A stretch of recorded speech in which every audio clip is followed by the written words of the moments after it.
people today. They could spend half their lives over 50. That's a lot of living. So it helps to have a wise friend and fierce defender in your corner. A friend like AARP. So your health lives longer. This is just slow-mo karate? Just slow-mo karate.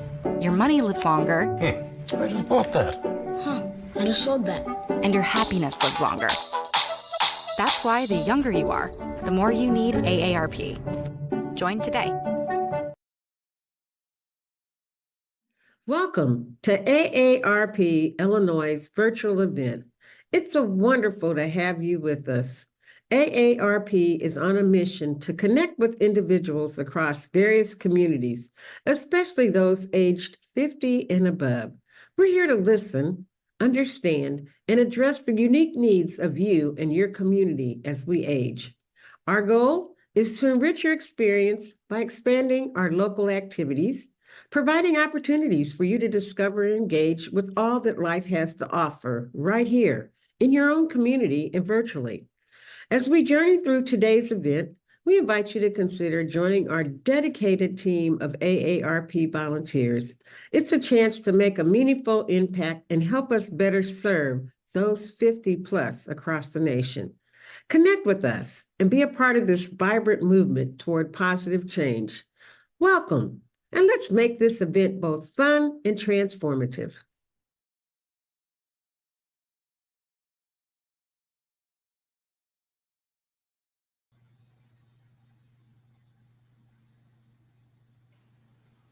Well, good morning. Welcome to AARP Illinois' special virtual event. I'm Teresa Jones, Associate State Director, and I'm here with Courtney Hedderman, who's our Senior Associate Director of Advocacy and Outreach. We are together your Fraud-Fighting Fraudlettes. We are thrilled to be bringing you the latest on frauds and scams and ultimately arming you with the information that you need for prevention and reporting if you're ever a victim. We're excited to bring this month's topic. It's health care, fraud, and scams. Now, those are very serious issues that can affect anyone. Not only do they lead to financial losses, but can also compromise personal health information and result in unnecessary medical procedures. Understanding the different types of healthcare fraud and knowing how to prevent them is crucial for protecting yourself and your loved ones. Our conversation will hopefully provide an overview of common healthcare fraud schemes, red flags to watch out for, and practical tips for prevention. Well, today we're honored to be joined by Val Guzman, the Benefits Access Specialist for Age Guide, Northeastern Illinois. That's a mouthful. Well, hello, Val. Hi, good morning, and thank you for having me here today. Well, we're glad to have you here. But before we get started on our discussion, I'd like to remind our Facebook and our YouTube viewers that you can ask questions and share your comments in the social media feed. We'll do our best to address as many of your questions as possible during our conversation. But to kick things off, let's start with some questions. I'll ask the first question. What is healthcare fraud? Yeah, so first, it's actually important to keep in mind that not everything you might run into is healthcare fraud. You're more likely to run into issues caused by human error, like billing mistakes or things that aren't coded correctly. Because healthcare fraud is when someone intentionally deceives or makes misrepresentations to obtain money or property from a healthcare benefit program. So this can include billing for services not provided or billing for the same service twice. That makes sense. That's really, that's interesting because I think that sometimes people just don't even necessarily think that even human error is not fraud. So thank you for explaining that. So, okay, I think it was great that you had that kind of definition, if you will, but can you talk a little bit about like who can or usually commits then healthcare fraud? So like you make reference that is really not necessarily intentional, but does it sometimes, be intentional though, of course? Right, yes. So it can be anyone from private individuals, doctors, or even healthcare organizations that can commit healthcare fraud. Just that important part that it has to be intentional Mhm. in order for it to be considered or investigated as fraud. Gotcha. So, like, what are some of the common types of healthcare fraud? Obviously, specifically committed by, you make reference to individuals or providers, but maybe those, I think, is it common that it's mostly providers? And then what are the kind of overall common types that people should be looking out for? Usually, yes, as far as it being providers.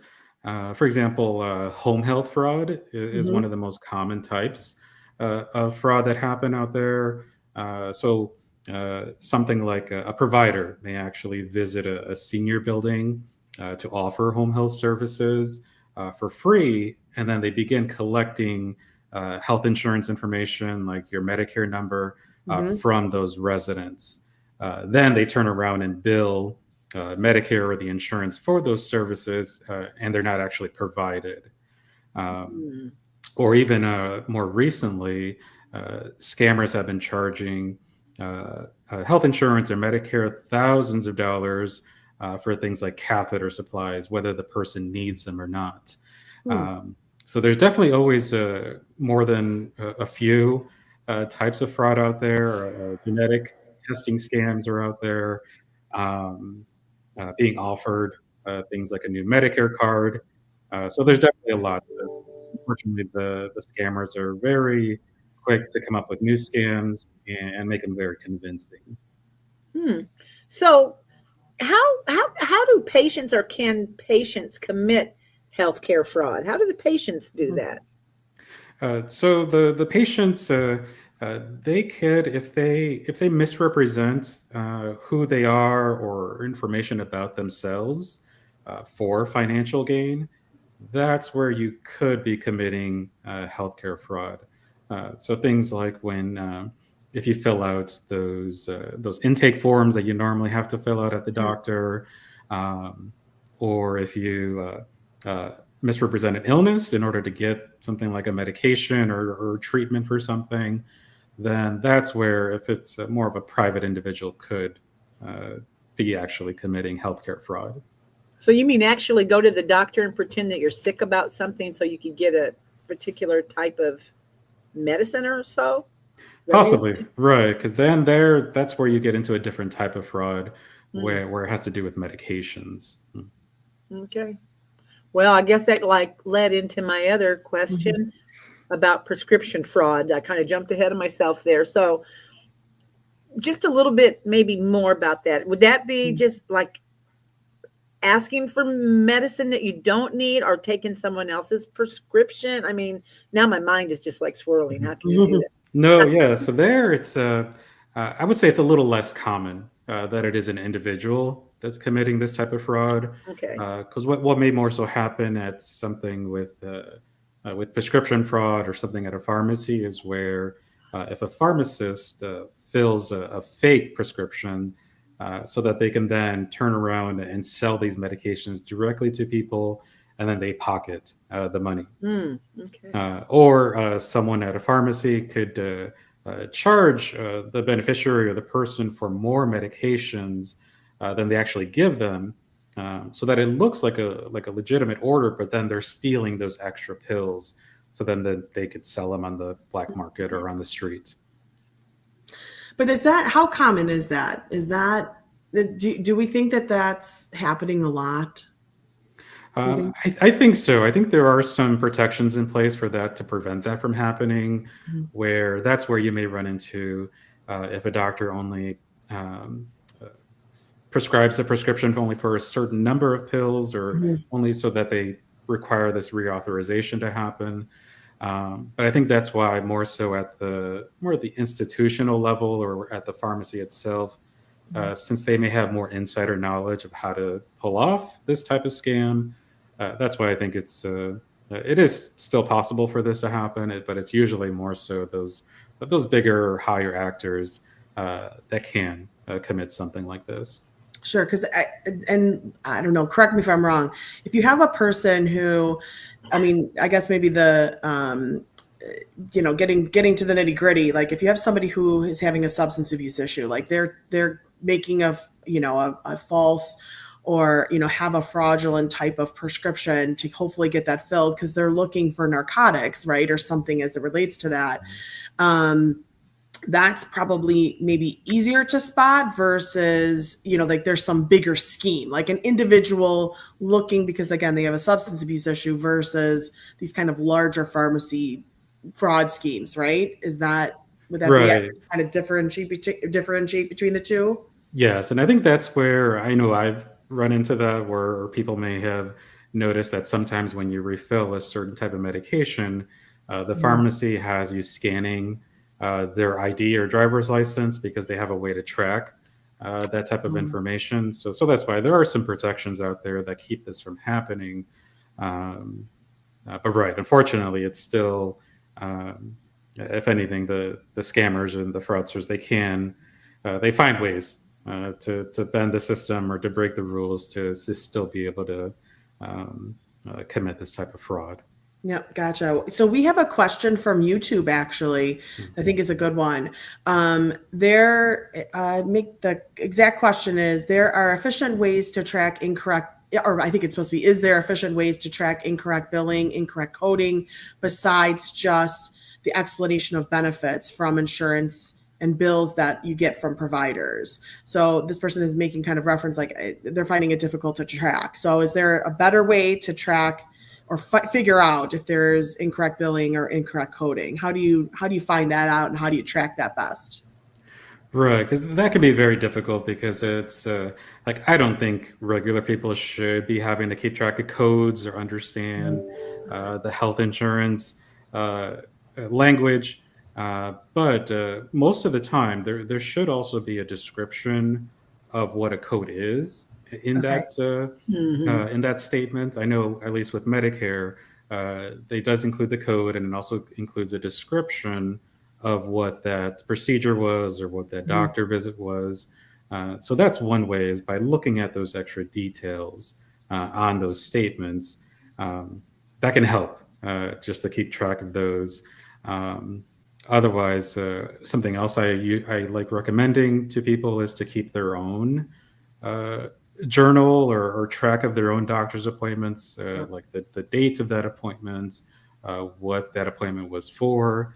So that way you can actually refer back to that when you're looking at your statements. So I think keeping your own records also helps a long way to keep track of everything, or to be able to correct something like a billing error. I like what you just said, because I know, like for me on my calendar for my doctor appointments, I put doctor appointment. I mean, and then it's hard to go back. It's like, well, which doctor did you see? So I think that's maybe what some of our viewers might be thinking, and especially like with this question where saying it's hard to track, maybe being a little bit more descriptionary or whatever the word is of, which doctor did you see, or like you said, why, this was for your big toe versus, your hand or something. So, that makes sense. Thank you for that. Now, does healthcare fraud affect, now our question is, does healthcare fraud affect individuals and businesses? I think maybe, how does it affect us? So it's actually has a huge effect, because at least on the Medicare side, I mean, over $60 billion are lost to Medicare fraud and scams every year. So those are our benefits, our tax dollars that are being taken by these scammers. What can happen is people lose access to the healthcare they need because the scammers are using up their benefits. Businesses they're being targeted by scammers or hackers that steal their customer information, or something that's been happening with a lot of healthcare systems is that these hackers can take control of their computer systems, and then that can open them up to just a whole wide array of other issues. But then it goes back to not being able to provide the healthcare that their customers need. So unfortunately, this is also something that just kind of keeps happening more and more. And it takes an effect on both individuals and businesses. That's what makes our premiums rise, I would think. All the fraud and it can definitely, right. It's because it's just in general, if it gets more expensive for the insurance companies or providers, I think that's where unfortunately it tends to then fall onto the consumer or to make up those costs. Mm-hmm. So what are some of the red flags of healthcare fraud?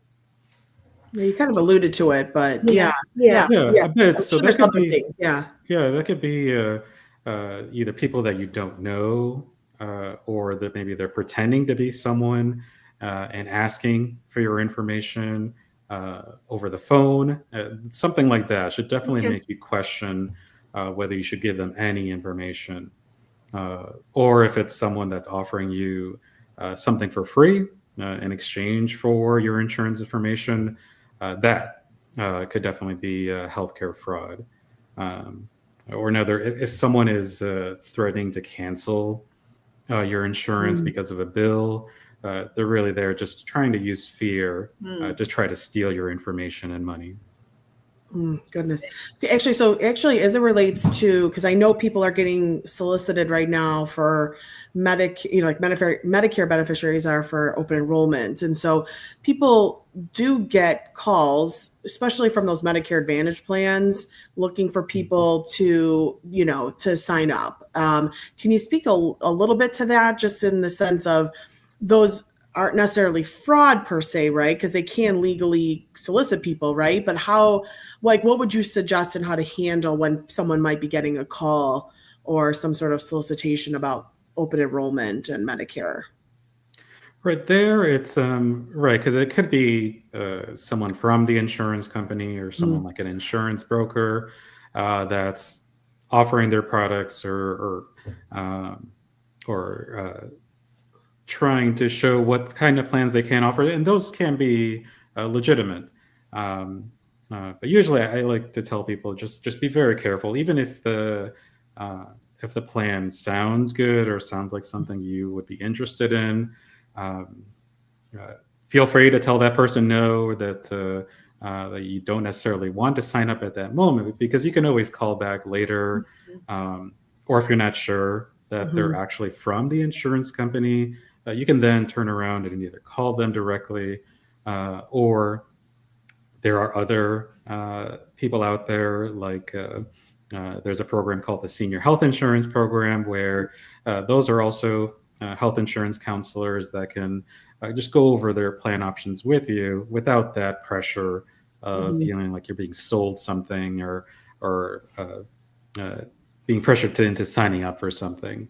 So there are, I would say, use the resources that are out there for you, just to maybe avoid any potential fraud or that you're not sure what you're actually signing up for.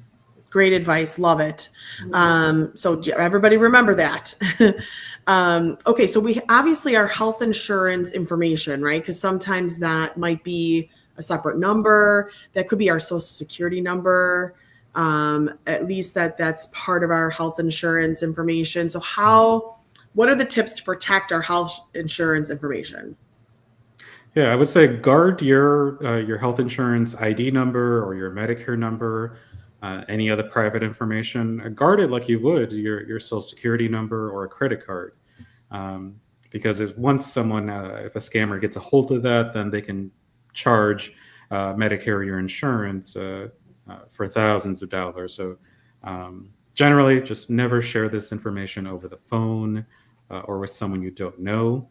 And even the cards themselves, is actually better to safely store those at home instead of carrying them in your wallet or purse in case you lose those. This is a separate question, but I had somebody else ask me this not too long ago. If in fact you were filling out a medical form at the doctor's office or whatever, and you're giving, say I'm a Medicare person, I give my Medicare number. Of course they need that because they need to bill right? But technically, they don't necessarily need my social security number, right? So do I have to provide that to like my doctor's office? Because obviously that social security number is an important number, right? We don't want compromise. Do we need to include that always on our medical forms? I've seen that both, and I think that's another where it's confusing and maybe a little Yeah. frustrating also when people go to the doctors and they get asked for that information. I believe the reason they do that is for a billing issue, or in case they ever need to recover unpaid bills. But I think most of the time it's actually optional whether that you do request or whether you do have to provide something like your social security number. Maybe just look at the fine print, or when you see that on the form, just ask the person at the front desk whether that is required, or if they can accept that intake form without your social security number. Because I think that's happened to me also, is that I wasn't comfortable giving my social security number, so I left it out, and I was still able to see that doctor or keep that appointment. Right. And I would think if you're in the same network, that you have a medical number. And I know that I've done that before, and I said, can't we just use my medical, because that's identifiable by who you are. And obviously at one time you'd probably given them your social security number. So it's like we just keep repeating. And that was a great question though, Courtney. Thanks for asking that, because I did that at times too. Really, why am I giving this all again and again and again? Right. Yeah. So use a different, like use something else to identify me, because there's a million other data points, right, to identify someone. So I'm trying to get more sophisticated in my own sense of how I'm handling my things too. And I need to ask questions, or not just freely give things that I don't necessarily need to. So just sharing we're all learning together, everybody. Yeah. We do have a YouTube question, which we've talked about it a little bit, but just so we can, answer their question. It says, with the cyber breach of the Social Security Administration, how prevalent is identity theft and receiving medical procedures fraudulently? That, yes. I can't remember if it was through the breach of Social Security, but I know there was a story, or it happened where it sounds like just about everyone's private information, sometimes even the Social Security number, was stolen from this database or this computer system. And that's where I know the recommendation was to freeze your credit reports. And I believe it's freezing it with all 3 credit agencies, just to prevent people from either trying to pull credit from your information, or open credit cards, things like that. So I guess what people can do or should do is just keep an eye, or we have to be more vigilant about keeping track of our credit reports or all of our private information, because unfortunately it just looks like most of our information is already out there. And it's just it's something like identity theft. It's so frustrating, and it's so difficult to fix, that when we can do something like freezing our credit reports, it does help to take the time to do that, because it is going to take time for all of us to do that, to make those phone calls. It can be inconvenient also, but I think the downside or the upside of it's in our interest to do that. It's just one of those harsh realities that we now have to live with. I feel like, excuse me, I'm sorry, I didn't mean to overtalk you. I think sometimes it seems like it's harder to prove that it is you versus that it isn't you. So, when you think about the scam and you're like, well, how are they able to do that when I'm up here trying to prove this really is me? So so is there actual a lot of identity theft that's taken place, and then other individuals that have stolen, then they're having medical procedures done to them, obviously in the name of somebody else? Is that how I understand that YouTube question as well? I think that yes, that can happen because it goes back to that part where if the scammers are charging for medical procedures under Mhm. your Your name. account or your name, yes, then that's where if when it's your turn or your need that type of medical procedure, your health insurance or Medicare could say, well, you've already received that. Why do you need it again? Or we're not going to Right. cover it because you've already gotten that procedure. Right. Unfortunately, yeah, that does happen pretty often. Yeah, so we have actually another question, which is perfect as it relates to this. So, Mhm. like, if your info is being used fraudulently, how do you find out from Medicare what services are being billed? So, remember, and I know you could speak to this, Val. So, this person's getting their estimated of benefits from their insurance, but it's not from Medicare. So, we have to do extra steps with Medicare. Can you talk a little bit about that? Because they're not seeing itemized things.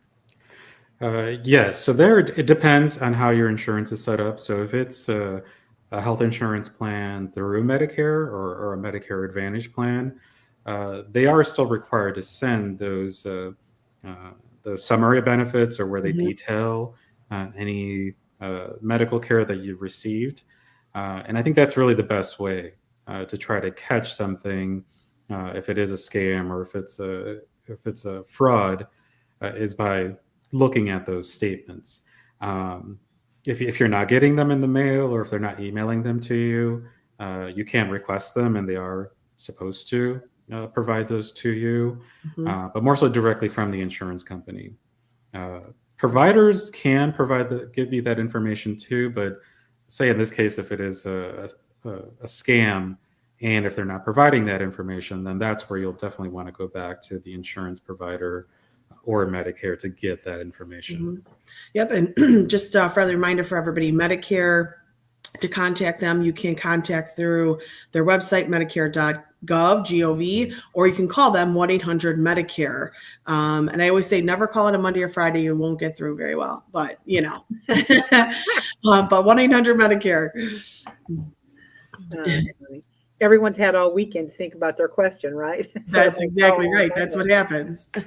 So I'm sorry, were you going to ask something else, No, Courtney, or- no, go ahead. Go on to, yeah, I know we have a few other questions and we have a little Yeah. time left. So, yep. Go ahead. So what do you do? What should you do if you suspect healthcare fraud?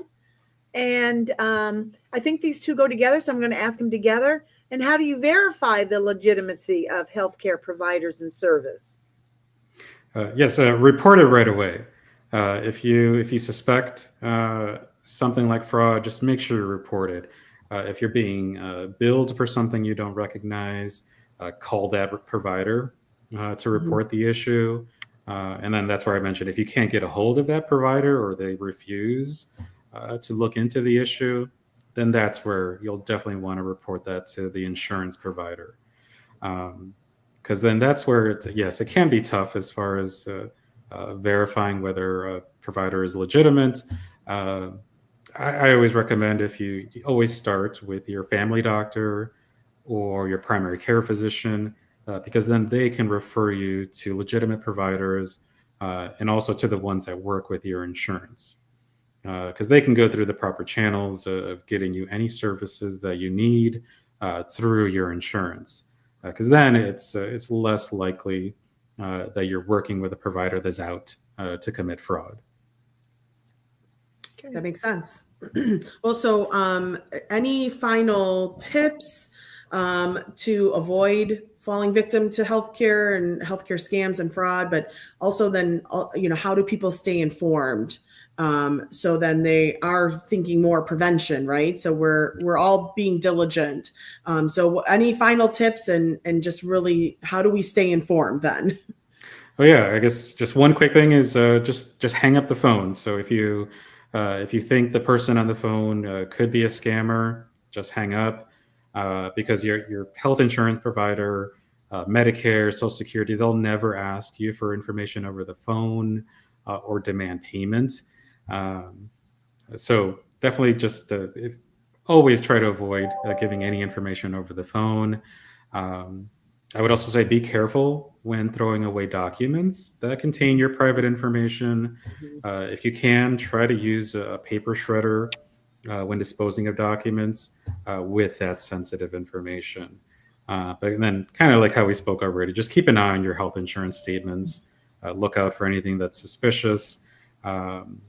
Keep track of, start a healthcare journal to keep track of your own records.